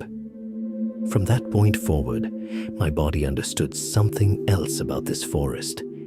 Some deaths arrive without footsteps, without teeth, without the sudden descent from shadow, only heat and enough time upon a leaf that no longer holds water. Many cycles later, the first heavy rain finally returned. Water gathered once more between the old roots. New cold streams moved through the dark leaf litter again, and in the trembling black water beneath the trunks, small colors slowly appeared once more. Tiny young bodies carrying familiar movements from a distant time, when I still lived inside the cold, dark bromeliad pools above the ground. The first rain returned after many cycles of dry heat beneath the low canopy. Water struck the rotting leaves in heavy sheets before draining into shallow hollows, tangled between the roots of larger trees. The air carried more cold than before. Moisture stayed on my skin longer between breaths. The smell of opened earth rose from beneath the old mud, deep and heavy, like something that had remained still in darkness for a very long time. A new pool had gathered between twisted roots. Its surface was nearly black from the layers of soaked leaves beneath it. Low mosquitoes skimmed across the water. Small insects returned with the rain, leaving thin vibrations through the soft mud around the roots. I moved closer as the last light beneath the canopy weakened. No call left my throat. My body only stopped at the dark edge where the cold water touched the skin beneath my belly. Soft mud held the marks of smaller bodies that had crossed recently. Some jumps were short and clumsy. Some trails slid across wet leaves before stopping for too long. Farther ahead, a female poison dart frog moved through the damp roots and slowly disappeared beneath the low leaves. Inside the dark water, small colors began to move. They shone brighter than the mud around the roots. Pale patches surfaced and vanished again between the black, wet leaves below. Young frogs, newly changed from water, climbed out from the shallows with unstable jumps. Their legs still reacted slowly to vibration. Some remained motionless at the edge of the pool, as if the cold air above still felt too wide for bodies that had only just left the water behind. The colors on their skin remained visible even beneath the low darkness under the roots. Those bright markings had carried bitter skin through many old rain seasons before mine. In this forest, some mouths learned to avoid those colors before the bite ever closed completely. One young frog missed a jump across a wet leaf and slid into the soft mud below. It stayed still for a long time before moving again. Another reacted too slowly to the vibration of an insect touching the nearby water. I watched those clumsy movements while my own body stayed still longer than usual. Not memory in the way humans remember, only old signals returning with the rainwater, the smell of soft, rotting leaves, the small vibrations around the water's edge, tiny bodies that still did not understand how wide the ground could become. For a brief moment, the cold air around the pool carried a scent close to the first bromeliad hollows where I had once lived. Back then, the world had also been nothing but dark water, wet leaves, and small movements around the edge of a hollow. Rain filled the empty spaces in the forest again, but new water also pulled in other bodies, thinner, softer, and made for holding on. One young frog stayed too long in the dark water near the roots. The surface around it barely moved except for the tiny rhythm of nearby insects. Then something shifted beneath the black water. A small leech, its soft, narrow body attached beneath the young frog without almost any sound at all. The frog jerked violently during the first few moments. Small rings spread outward across the water before quickly fading. Then the movement slowed. Its body lowered closer to the surface. The water barely trembled anymore. No strike from a large predator. No chase. Only a soft attachment inside shallow, cold darkness. Then the pool became still again. The remaining colors continued moving along the roots, but their rhythm no longer matched the beginning. Longer pauses settled between each jump. Some vibrations disappeared beneath the rotting leaves and never returned. I remained beside the water for a long time, not hunting, not calling, only feeling the cold moisture resting on my skin after the rain, the smell of newly opened decay beneath the soil, the faint remaining vibrations of young frogs still moving through the dark roots. The female poison dart frog from earlier had vanished completely into the wet leaves farther away. Small insects continued returning with the rain. A few slow, glowing beetles crawled over the roots, leaving weak points of light beneath the low darkness. The forest kept filling itself with water and movement, then took part of it away very early. I left the pool when the ground beneath my belly began turning colder. No sound followed me, only the small colors rising and sinking inside the black water behind my back. After the rain, stronger light slowly returned through open spaces in the canopy above. Familiar roots across the wet leaves appeared again together with the smell of fresh insects. But this time, the danger was no longer beneath the dark water. It waited above, still, holding its shadow too long across the leaves.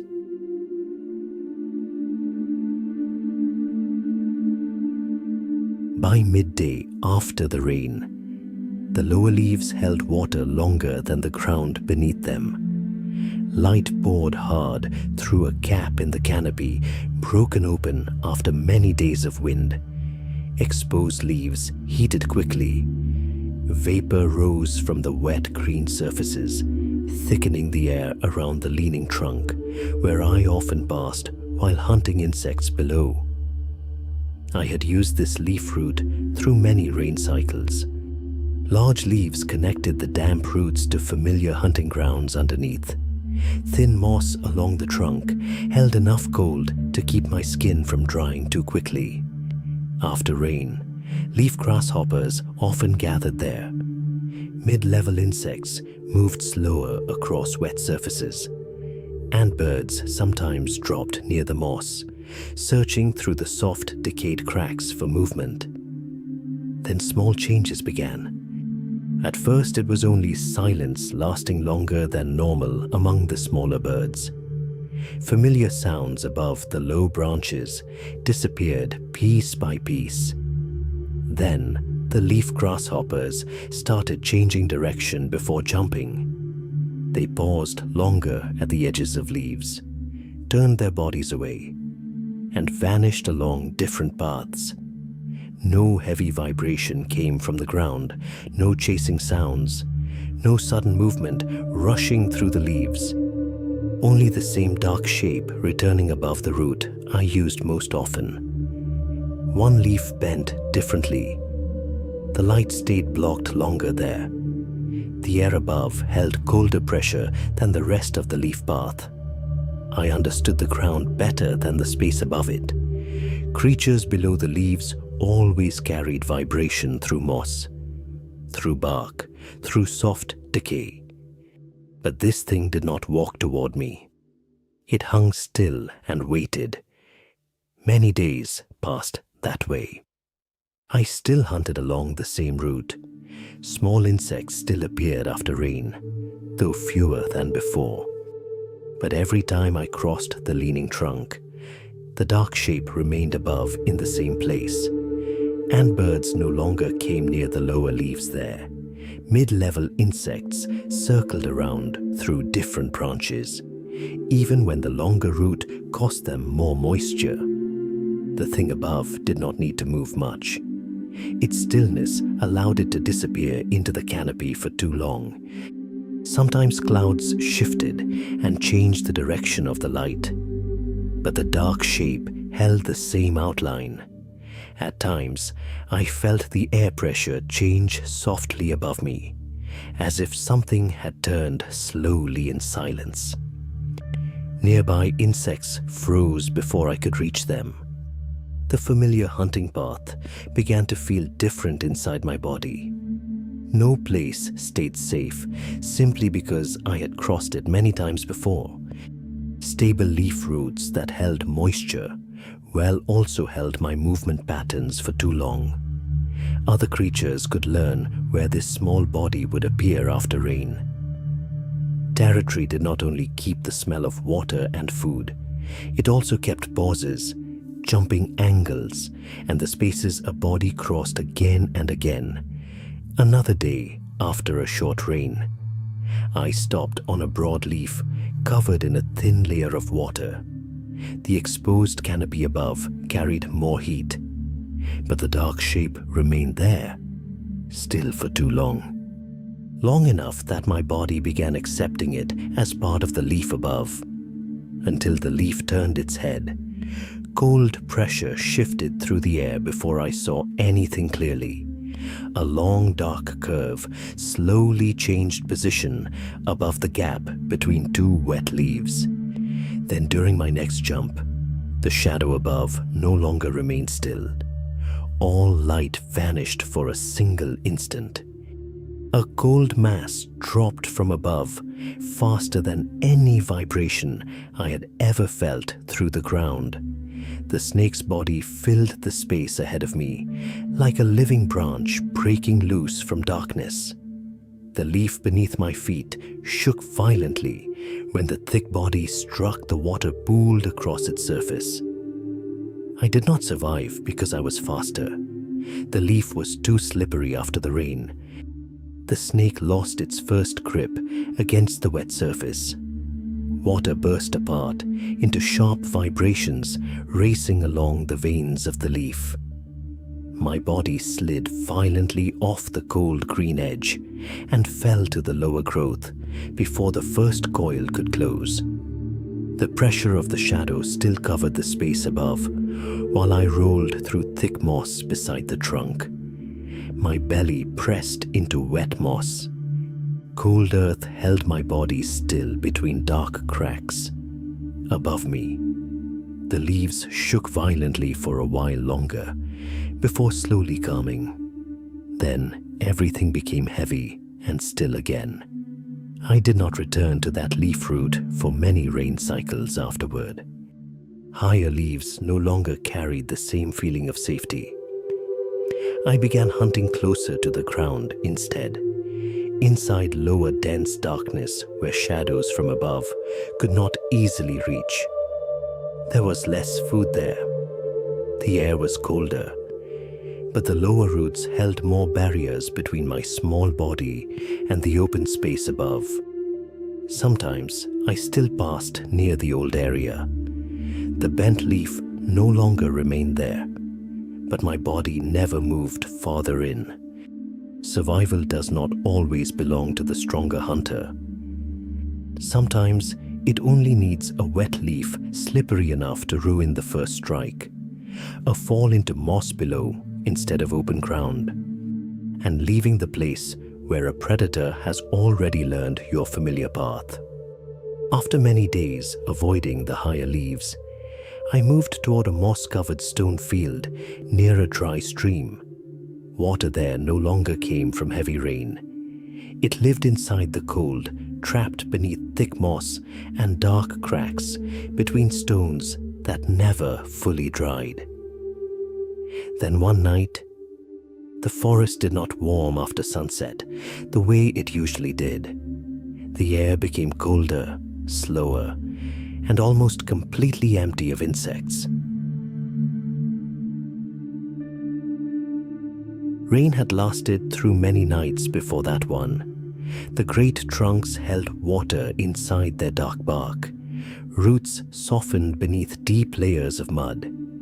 But that night, when the last light disappeared beyond the high canopy, the forest no longer held its warmth the way it usually did. Wind moved through wet gaps between trees and open stretches of stone near the thinning stream. It carried a long, thin cold downward toward the ground. I moved slowly between moss-covered rocks, searching for places that still held moisture. The water now flowed only in narrow lines through dark cracks in the stone. Its sound was thin and quiet, like cold skin sliding across rock. The moss beneath my belly held water for a very long time, but it held cold too. Each time my body pressed against the stone, the cold moved inward more slowly and more deeply than during ordinary rain nights. The bare rocks near the shrinking stream no longer carried any old warmth. They kept only the feeling of wet cold that lingered long after the night had already passed. There were fewer crickets. The dark spaces between sounds grew wider. Before, the forest floor always trembled softly with insects moving beneath layers of wet leaves. But that night, most of the ground stayed still. Sometimes, a small spider shifted beneath the soaked moss. A glass frog rested motionless on a low leaf near the narrow water flow. Its transparent body created almost no vibration strong enough to reach me. As the sounds faded, the darkness became larger. I kept moving along the moss-covered edge of stone, but my jumps became shorter. After each landing, my legs needed longer to hold the strength they once kept easily. The cold surface slowed the muscles little by little. Small vibrations appeared very close to me before I finally noticed them fading through the moss. A soft-bodied insect moved across a crack in the stone ahead. I launched myself from old reflex, but the jump slipped away from the wet moss edge and landed against colder, smoother rock. The prey vanished before I could spring a second time. After that, I almost stopped hunting. There were not many insects moving in this layer of cold anymore.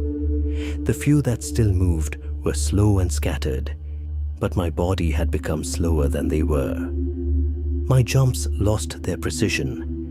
Reflexes arrived later than before. The cold no longer stayed only on my skin. It pushed deeper inside each time I remained still too long against the stone. The forest slowed with me. Inside that silence, an old sensation returned through the cold water beneath my belly. Not an image, not a thought. Only thick darkness and wet pressure closing around my body. It felt like the first days inside the bromeliad pool. Little light, little movement. Everything reached my body through water first. I stayed still beneath the thick moss and listened to the smallest changes around me. A tiny spider shifted its legs slowly inside a dark crack. Distant crickets broke apart and disappeared for long stretches before returning again. The glass frog on the low leaf still did not move. Even the stream itself sounded slower as it passed through narrow cold spaces.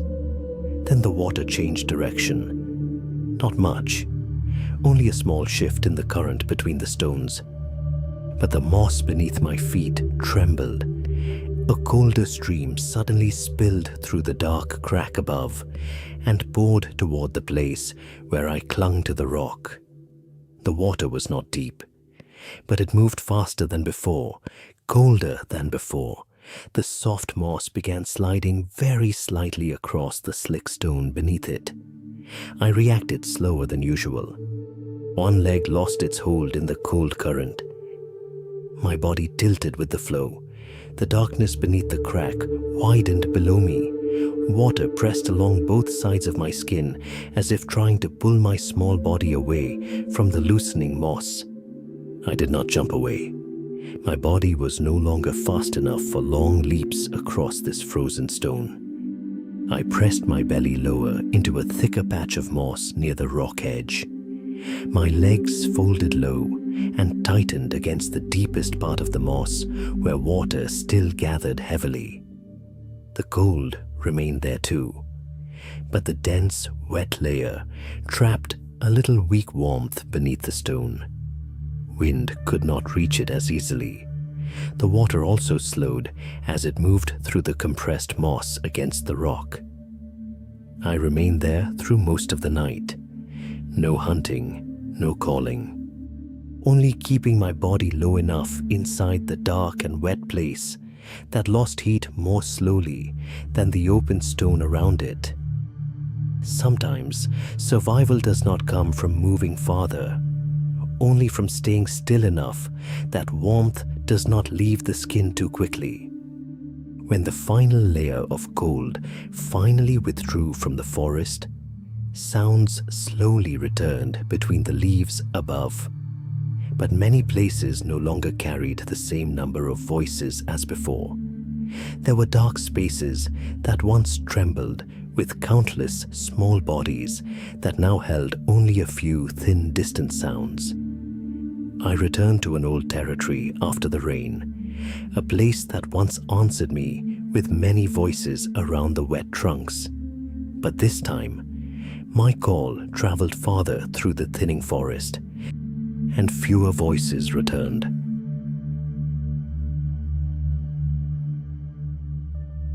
I returned to the old root territory at the beginning of another rain cycle, when water had only just returned to the low leaves beneath the forest. The small trunks that were once covered in moisture now stood still and paler than before. Some had already dried and died against the forest floor, no longer able to hold thick moss around their roots. High above, the canopy had opened wider than it had many seasons ago. Thin strips of light reached the ground longer now, drying the leaf litter faster after each rain. The air was still wet, but it no longer held water against my skin the way it once had. I moved slowly through the place that had once been full of insect vibrations and returning calls from every direction. The old paths still remained between exposed roots and low moss. I still recognized the soft ground around the large trunks, still recognized the narrow water crack that stayed cold through the entire day, no matter how much light reached it. But many water pools dried faster now. Leaves that once stayed heavy with moisture became light and dry after only a short darkness. Beneath my belly, the moss no longer held the same deep cold. The ground still remained, but the small vibrations that once filled the low space of the forest had thinned greatly. Fewer mosquitoes above the water, less movement inside the leaves. Fewer insect legs trembling across the moss when darkness returned. I stopped beside the large root system that had answered my calls through many old rain seasons. My throat pulsed with the familiar rhythm. The short sound left my body and moved low across the wet leaf litter. It traveled farther than before, not because the forest had grown larger, but because fewer bodies remained to fill the darkness between the trees. I continued calling from places that once answered most clearly, beneath a low leaf that still held water through midday, beside the moss line that always stayed cold even when the air above warmed, near the narrow water crack that once trembled constantly with mosquitoes and night insects. My sound moved through a thinner forest floor.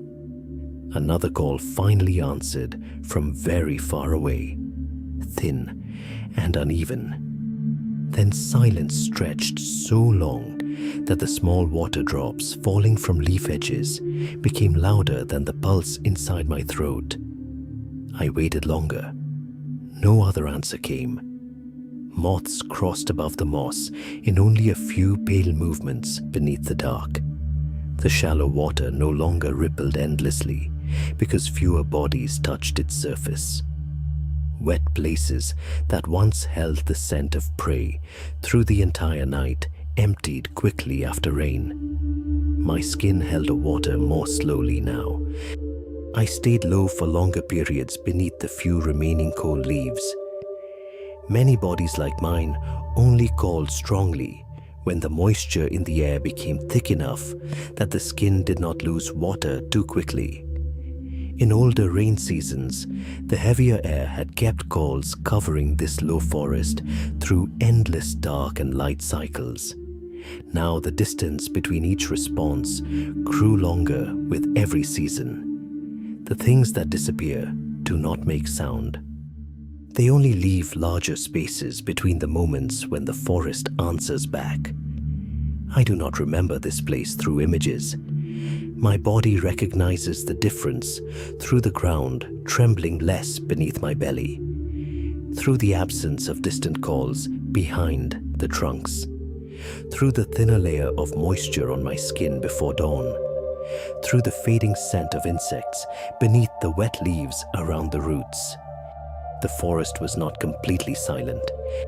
Low canopy cicadas still called somewhere far away. A few night insects still crossed the darkness in thin vibrations. Water still dripped from leaf edges after rain. But the familiar layer of sound that once lived here had been pulled thin. The whole forest does not need to die for everything to change. The wet places only need to stop remaining stable long enough. The pools only need to dry before eggs can fully develop. The insects only need to thin across each rain season. The small bodies only need to leave the old moss territories. That alone is enough for a once living territory to stop answering the way it once did. I called one more time. The short sound passed through leaves already beginning to dry at the outer edge of the root territory. It crossed a shallow water pocket resting between stone and moss, touched an old trunk, then slowly disappeared into the dark. No call answered back, only distant insects, soft water slipping from leaf edges, a few mosquitoes moving low across shallow water. The sound from my throat did not vanish immediately. It faded slowly through a forest that once held endless layers of vibrations through long rain nights. I did not call much after that. My older body lost water more easily after long movement now. My legs rested longer against leaves before each short jump. I still recognized this root territory, still recognized the low paths that had kept me alive through many old rain seasons. But this territory no longer held itself together the way it once had. No clear ending ever arrived, only a small body leaving the place that once answered its call. I moved more slowly as I entered the deeper forest ahead, where thicker moisture still remained. Behind me, the old forest still carried leaf litter, trunks, dripping water, and distant layers of sound. But it no longer felt like the place that had sustained me through most of my life. Fewer calls, thinner moisture, fainter scent of food. The biological responses that once covered the forest were now weakening inside long stretches of silence. The forest was still there, but the memory of its sound had changed. And ahead of me, there were no longer dense breeding seasons filled with layered calls. Only the final scent trails, still strong enough for this aging body to follow, before my own movements became slower than the forest changing around me.